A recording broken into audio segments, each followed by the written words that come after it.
نحن هنا الآن في مسجد بني سلمة من الخزرج، مسجد القبلتين. هذا المسجد الذي شهد تحويل القبلة من المسجد الأقصى إلى الكعبة المشرفة.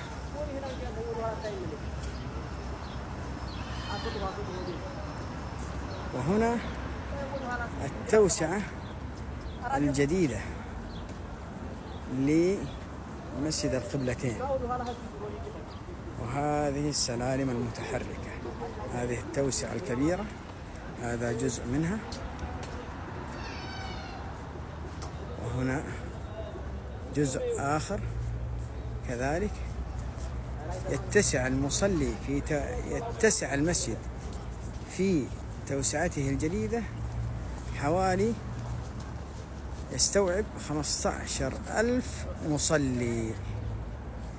وأمامنا ذاك الجبل الشاهق حب أهل المدينة، جبل أحد، كما قال عنه صلى الله عليه وسلم في الصحيح: أحد جبل يحبنا ونحبه.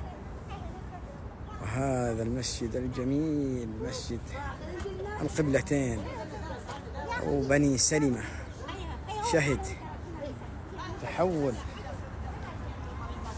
القبلة من المسجد الأقصى إلى الكعبة.